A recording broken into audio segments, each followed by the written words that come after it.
Bon, je stresse un peu de faire cette vidéo pour être honnête. Coucou tout le monde, je suis très contente de vous retrouver aujourd'hui dans une nouvelle vidéo. J'avais pas spécialement d'idée pour la vidéo de la semaine, donc je vous ai demandé vos suggestions sur Instagram. Vous avez été super nombreux à réagir, donc merci beaucoup. Certains d'entre vous m'ont demandé de faire des top 10. Je trouve que c'est vraiment super comme genre de vidéo, j'adore les regarder. Après, je ne me sens pas apte à en faire moi-même, tout simplement parce que j'aurais envie de glisser dans ces top 10 des livres que je n'ai pas lus depuis 6-7 ans, et donc j'ai peur d'avoir une impression biaisée. J'ai beaucoup de mal avec la notion de livre préféré, des choses comme ça, parce que je pense que un livre, ça dépend aussi du moment auquel on le lit, et qu'il y a peut-être des livres que j'ai adorés il y a des années et que si je les relisais maintenant, ce serait beaucoup moins le cas. Donc je me sens pas très à l'aise avec ce genre de vidéo là, bien que j'adore aussi les regarder, donc je vous comprends. Mais vous avez aussi été nombreux à me proposer de faire un tag, et certains d'entre vous m'ont demandé de faire le tag que Séverine de la chaîne Il est bien ce livre a créé, à savoir le tag de l'angoisse. Rien qu'avec le titre, on sait que ça va un peu balancer concrètement. Après, vous me connaissez, mon but n'est absolument pas de clasher certains livres, et si un de vos livres préférés se retrouve dans cette vidéo, ne vous sentez pas vexé. Vous savez que c'est pas parce que moi j'aime pas un livre que je vais complètement vous le déconseiller. Au contraire, je pense qu'il y a certains livres que moi j'ai peut-être pas aimé, mais qui peuvent tout à fait plaire à d'autres lecteurs. Sur ces bonnes bases, on va commencer tout de suite. La première question, c'est la plus mauvaise lecture lue jusqu'à aujourd'hui. Je sais que le livre dont je vais parler, ce n'est pas un mauvais livre du tout, c'est un chef-d'œuvre de la littérature. Là, je remets pas du tout ça en question. C'est simplement que je pense que c'est le livre que j'ai eu le plus de mal à lire dans ma vie. C'est un livre que j'ai dû lire à l'université. J'arrête le suspense. Ce livre, c'est L'Enfer de Dante. Donc c'est une trilogie, l'enfer, le paradis, le purgatoire. Je me suis arrêtée à l'enfer. Seul l'enfer était obligatoire pour les cours et j'ai jamais lu les deux autres. Et heureusement, c'est vraiment une lecture qui a été hyper ardue pour moi. Je comprenais rien en fait. Donc je ne nie pas du tout l'importance de cette œuvre. C'est juste que au niveau plaisir de lecture, on était proche du néant. Et je prenais des notes et il y avait plein de personnages. Je savais pas de qui on parlait. Donc ça a été une lecture super compliquée pour moi. Et j'en garde un souvenir très mitigé. Deuxième question, l'auteur que tu ne liras sûrement plus jamais. C'est une autrice que j'ai lue en début d'année, j'ai abandonné ce livre. J'avais déjà lu un autre de ses romans et un recueil de nouvelles que j'avais pourtant globalement bien aimé. Mais cette autrice, c'est Karine Giebel, je sais jamais comment il faut dire son nom. Alors ici, pas de polémique, je sais qu'elle a plein de fans, je respecte totalement, chacun aime ce qu'il veut. C'est juste que j'ai pas du tout aimé certaines thématiques qui étaient présentes dans le roman que j'ai lu, qui était Meurtre pour rédemption, à savoir les relations toxiques qui ne sont absolument pas dénoncées, la violence à outrance, enfin ça m'a dérangé, et j'ai entendu que c'était des thèmes récurrents chez cette autrice, donc moi je ne la lirai plus, mais je sais qu'elle a énormément de succès. C'est juste que c'est vraiment pas fait pour moi et ça ne m'intéresse pas, tout simplement. La pire vidéo ou article que tu penses avoir fait, j'ai beaucoup de mal à répondre à cette question parce que en tout cas, tout ce que j'ai fait récemment au niveau des vidéos, j'en suis globalement contente. Bien sûr, il y a des vidéos que j'aime plus que d'autres. Il y a des vidéos sur lesquelles je passe plus de temps que d'autres. Mais allez, globalement, on va dire que j'assume tout ce que j'ai mis sur ma chaîne récemment. Dans mes plus anciennes vidéos, il y a des vidéos que j'assume moins. C'est pas tellement pour les propos que j'ai tenus, c'est plus... je suis moins à l'aise avec l'image de moi-même que je renvoie dans ce type de vidéos. Et donc je les ai mises en privé. Donc les vidéos qui me dérangent, vous ne les verrez plus sur la chaîne. Elles sont pas supprimées, donc peut-être qu'un jour vous en verrez revenir l'une ou l'autre. Ça peut m'arriver. Moi, je cogite beaucoup. Et donc d'un coup, je vais me dire, ah non, j'assume plus ça. Et puis si ça se trouve, dans 2 mois, j'assumerai de nouveau. Donc tout peut changer à tout moment. Et sinon sur Instagram, il y a beaucoup de photos que je poste, surtout avant, parce que maintenant j'essaie de faire attention à un peu à mon feed Instagram. Mais avant, il y avait beaucoup de photos que je postais que je trouvais clairement pas terribles, mais par gain de temps, je me disais, poste-la quand même. La 4e question, c'est ta pire expérience en salon du livre ou rencontre avec un auteur. Je ne suis pas trop branchée rencontre avec les auteurs, c'est pas quelque chose qui m'intéresse énormément. J'ai pas non plus fait plein de salons du livre dans ma vie, globalement. J'ai fait plusieurs fois la foire du livre de Bruxelles, mais rencontrer les auteurs n'est pas quelque chose qui m'intéresse énormément parce que je vois pas ce que je vais pouvoir leur dire en fait. Tout simplement, je me retrouve face à eux, j'ai rien de spécial à leur raconter, donc c'est juste un peu gênant. Mais une des autrices les plus froides que j'ai rencontrées et que pourtant j'aime beaucoup, ça ne change rien, j'achèterai encore tous ses romans, il n'y a pas de souci à ce niveau-là, c'est Leila Slimani que j'avais été voir à la foire du livre, juste avant le Covid l'année passée, hein, donc je pense que c'était au mois de mars, donc en 2020, et j'étais avec Laura Readings et on avait été voir Leila Slimani, et c'est vrai qu'elle reste très très froide, je comprends, elle a beaucoup de gens qui viennent la voir, mais elle vous dit juste « Bonjour, vous vous appelez comment ?» Voilà, et elle écrit pour Amélie, Leila Slimani, au revoir. Et il n'y a pas d'autres échanges, après comme je vous dis, moi j'ai pas grand chose à demander aux auteurs, j'ai pas grand chose à leur dire, mais ouais, j'avais trouvé ça quand même un peu froid. J'avais aussi rencontré Joël Dicker, qui pour le coup a aussi énormément de gens qui viennent le rencontrer, qui viennent le voir, mais lui était quand même un peu plus chaleureux. Donc oui, j'ai trouvé que Leila Slimani c'était très froid et elle essayait pas du tout de discuter avec ses lecteurs. Tout le monde a adoré ce livre sauf toi. Là, juste pour le plaisir, j'en ai mis deux. Il y en a un que j'ai lu cette année, donc début 2021, c'est Un bûcher sous la neige de Suzanne Fletcher. Je l'ai déjà plus dans ma bibliothèque. Il y a beaucoup de livres dont je vais vous parler aujourd'hui qui sont plus dans ma bibliothèque. Ça, c'est un livre que j'espérais tellement aimer et ça l'a pas fait, quoi. Comme je vous dis, parfois c'est juste une question de timing, c'est pas au bon moment. Et là, c'était pas au bon moment, quoi. Je suis passée à côté. J'ai eu aucun plaisir de lecture, je m'ennuyais énormément. Bien que le contexte historique m'intéresse, ouais, globalement, j'étais contente quand je l'ai terminé, ce livre-là. Et l'autre que j'ai mis, c'est un grand classique de la littérature, c'est La nuit des temps de Barjavel. J'ai trouvé ça laborieux. Et j'aurais pu le mettre dans les auteurs que je ne lirai plus. Je sais qu'il faut pas juger un auteur à une de ses œuvres, mais je me dis quand on n'attache pas du tout comme ce que j'ai eu avec La nuit des temps, ça sert à rien de forcer non plus. Et ouais, La nuit des temps, j'avais trouvé ça ennuyeux, et alors j'ai pas du tout aimé les personnages stéréotypés de l'homme et surtout de la femme, et ouais, je me rappelle d'un sentiment d'ennui profond, et c'est pas un bon souvenir de lecture, et de nouveau, j'aurais tellement aimé être dans le camp des gens qui adorent cette œuvre. Forcément, quand on commence un bouquin, on a plutôt envie de passer un super moment de lecture, hein. On n'a pas envie de s'embêter complètement. Le contraire, tout le monde a détesté ce livre sauf toi. Alors, j'ai en tête Nos années sauvages de Karen Joy Fowler, que j'ai lu il y a 2-3 ans et que moi j'ai adoré. Ça a été un énorme coup de cœur. Je saurais même pas comment vous résumer ce livre, tellement que c'est bizarre et que c'est loufoque. C'est une histoire d'une famille un peu déstructurée et je sais plus ce que je peux vous en dire ou pas pour pas vous spoiler, mais moi ce livre m'avait bouleversée, je l'avais adoré. Il n'a pas une bonne note sur Livre Addict. Heureusement, je l'avais prêté à ma maman qui l'avait aussi adoré, mais c'est un livre que je peux pas conseiller. Et en parlant de ça, je viens de terminer le nouveau Adeline Dieudonné, Kérosène, dont je vous parlerai à mon avis la semaine prochaine en point lecture. J'ai adoré cette lecture, mais je peux pas la conseiller parce que je sais pertinemment qu'il y a des gens qui ne vont pas aimer. C'est super barré, c'est super glauque. Nos années sauvages, c'est pas glauque, mais c'est très spécial. Et je suis un peu dans le même schéma avec ce livre-ci, je dois encore réfléchir à comment je vais vous en parler. La pire fin que tu aies lue, alors, ici c'est un peu un mélange de très bonnes fins et de grosses déceptions.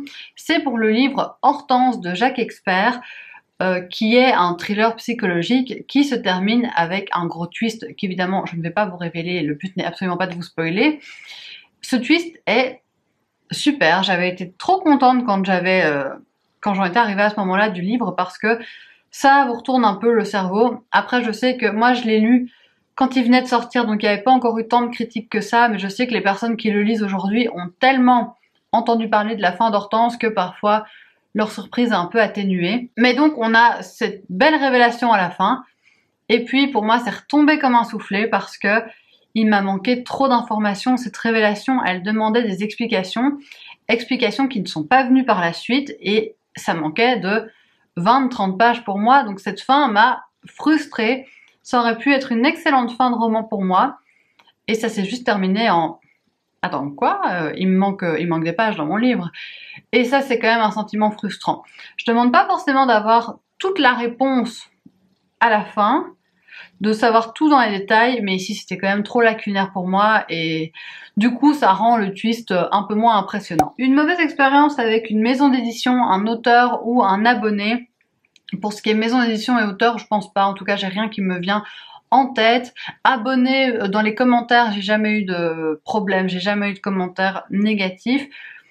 La seule chose que j'ai eue, c'est parfois des mails d'abonnés un peu bizarres. Je m'explique tout de suite, hein, quand vous m'envoyez des mails, je suis super contente. N'hésitez pas, franchement, je suis toujours ravie de vous répondre. C'est plutôt dans le cadre de demandes un peu spéciales. Notamment, il y a une fois un abonné qui m'avait demandé d'acheter un livre avec un chèque cadeau qu'il avait reçu. Un livre qui ne m'intéressait pas, mais pas du tout, du tout, du tout. Et il me disait, je veux t'offrir ce livre avec mon chèque cadeau. Comme ça, toi, après, tu le lis et tu me dis si je dois l'acheter, si c'est bien. Et là, je me suis dit, quoi? C'est un non-sens. Achète-toi le livre qui te tente toi-même et fais-toi un avis toi-même. Donc c'est ce que je lui ai répondu. Mais il avait été vachement déçu que j'utilise pas son chèque cadeau pour acheter son livre. Et ouais, moi j'avais trouvé ça quand même un peu bizarre. Après, c'est rien de méchant évidemment.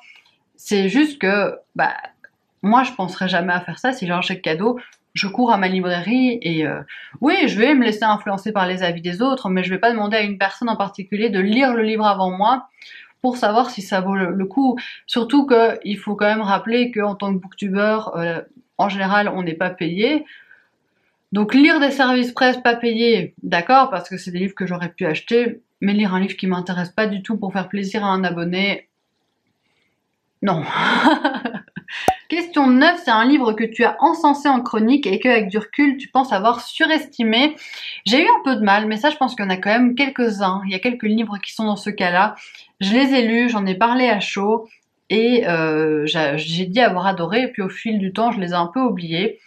Et il y a notamment le livre Un petit carnet rouge de Sophia Lundberg, que sur le coup, j'avais adoré. Je pense que je lui ai mis 18 sur 20 sur Livre Addict. Je pense que j'en ai parlé très favorablement. 18 sur 20 sur Livre Addict, pour moi, c'est une note coup de cœur. Et en fait, c'est un livre qui n'a pas été un coup de cœur parce qu'en général, quand j'ai un gros coup de cœur pour un livre, on peut m'en reparler quelques temps plus tard. Il y a des éléments qui me restent en tête. Ici, il n'y a pas grand-chose. Donc je pense que c'était un peu... ouais, je me suis un peu emballée. C'était une lecture très sympa, je vous la conseille toujours, j'en garde un bon souvenir. Mais c'était pas un coup de cœur, quoi. Je pense que ouais, je me suis laissée porter par le truc et qu'avec un peu de recul, bah, pas plus que ça. Pour la question 10, j'ai rien trouvé. C'est une lecture que tu n'assumes pas avoir lu et ou aimé. Et j'ai cherché, j'ai pas trouvé parce que j'essaye d'assumer tout ce que j'aime ici, sinon je trouve que ça n'a pas beaucoup de sens. Et même dans mes lectures plus anciennes, j'ai pas l'impression d'avoir lu beaucoup de livres un peu honteux. Enfin, de toute manière, qu'est-ce que c'est un livre honteux? Je sais pas très bien. Chacun lit ce qu'il veut. L'essentiel, c'est de lire. Et on lit tous ce qui nous plaît ou ce qui nous plaît pas. Mais je pense qu'il n'y a jamais eu de livre où je me suis dit « Oh, trop la honte, il faut que personne voit que je suis en train de lire ça. » Et alors que j'ai adoré en plus et que je n'ose en parler à personne, non, ça me dit rien. Donc j'ai vraiment pas trouvé. La question 11, c'est ce qui est rédhibitoire pour toi dans un roman et peut provoquer un abandon immédiat. Il va y avoir plusieurs choses. Alors vous savez peut-être que moi j'abandonne vraiment pas facilement. Il faut que ça me mette presque dans une panne de lecture pour que j'abandonne. On en est là, mais j'essaye petit à petit de me dire, allez, la lecture, ça doit rester un plaisir. Si t'aimes pas ce que tu lis, passe à autre chose et puis c'est tout. Mais c'est un travail à faire sur moi-même, c'est pas si facile. Et donc je dirais que ce qui fait que je vais abandonner un livre, c'est facteur numéro 1, l'ennui. Si je m'ennuie, que je pense à plein d'autres choses en même temps que je lis, que je suis pas contente d'y revenir, c'est déjà ça craint. Deuxièmement, je dirais aucun attachement pour les personnages. Si je m'en fous de leur sort, qu'ils meurent, qu'ils vivent, qu'ils soient heureux, malheureux, c'est aussi qu'il y a un gros problème. Parce que j'aime bien détester certains personnages, hein, ça il n'y a pas de problème, mais juste quand je ne ressens rien, ça me dérange. Et je dirais la plume aussi. Je suis pas une personne extrêmement critique en ce qui concerne la plume. C'est-à-dire qu'une plume très simple, ça peut me convenir aussi. Bon, si c'est toutes les phrases, sujet, verbe, complément, je vais peut-être me dire ça manque de quelque chose. Et j'aime bien avoir une belle plume travaillée. Mais si la plume est trop spéciale, je pense que je vais beaucoup plus facilement décrocher que si la plume est juste trop simple. Si c'est trop simple, mais qu'il y a une bonne intrigue derrière, moi, ça me dérange pas plus que ça. Ce qui me dérange, c'est les plumes extrêmement complexes, qui se prennent un peu la tête, j'ai envie de dire. J'ai pas d'exemple concret, mais ça pourrait me faire décrocher. Quelque chose où on essaye de faire des phrases très compliquées avec plein de subordonnés, des choses comme ça. Là, je me dirais plus ouais. Sauf si, évidemment, c'est d'une beauté incroyable et que je me dis waouh, c'est fabuleux en le lisant. Mais si c'est plus quelqu'un qui essaie de se prendre la tête en écrivant et qui s'écoute un petit peu écrire, ça ne veut rien dire, mais je pense que vous voyez ce que je veux dire. Si c'est quelqu'un qui juste veut que tout le monde dise qu'il a une plume extraordinaire, un style incroyable, ça j'aurais peut-être plus de mal. Quelque chose de pas naturel et de pas trop spontané. Donc ça pourrait aussi être un des critères pour arrêter de mes lectures. Et on en arrive à la dernière question. Tu en attendais une claque et c'est finalement une énorme déception. Là, je vais prendre un peu l'énoncé avec des pincettes. Ce n'est pas une énorme déception, simplement c'est une déception. J'en ai deux. Le premier, c'est L'ami imaginaire de Stephen Chbosky que j'ai lu cet été. Je pensais trop kiffer. Je pensais que j'allais être comme dans du Stephen King. Et d'ailleurs, ça commençait tellement bien ce livre, dans une petite ville paumée avec un petit garçon qui disparaît, puis qui réapparaît mystérieusement. Je me disais, ouais, là, je sens que je vais vraiment kiffer ma lecture. Et en fait, j'ai détesté la deuxième moitié, donc j'ai été vachement déçue. Ça partait dans tous les sens, ça devenait incohérent, donc ça m'a beaucoup moins plu. Et j'ai aussi pensé à L'énigme de la chambre 622 de Joël Dicker. Je suis une grande adepte de Joël Dicker, j'aime beaucoup ce qu'il fait, j'ai aimé tous ses romans. Celui que j'ai le moins aimé, c'est donc son dernier, L'énigme de la chambre 622. J'ai pas détesté de nouveau, c'est pour ça que je vous dis, c'est pas des grosses déceptions. C'est simplement que Joël Dicker, j'avais adoré tout ce qu'il avait fait jusque-là, et j'étais impatiente de découvrir son dernier livre. J'ai quand même été prise dans sa narration, dans sa manière de raconter les choses. Je trouve qu'il raconte très bien les histoires, mais je peux pas nier que j'ai été extrêmement déçue par la révélation de l'intrigue et que ça a un peu tout fait dégringoler. Donc c'était dommage. Et voilà, c'est tout pour cette vidéo, j'espère vraiment qu'elle vous aura plu. N'hésitez pas à refaire vous-même le tag en commentaire, à me dire ce que vous aurez répondu aux différentes questions. N'hésitez pas aussi à me dire si vous êtes en total désaccord avec ce que j'ai dit pour défendre votre livre chouchou. Aspirateur dans le couloir, super, juste quand je dois terminer. Merci beaucoup d'avoir regardé cette vidéo et moi je vous dis à très bientôt. Gros bisous!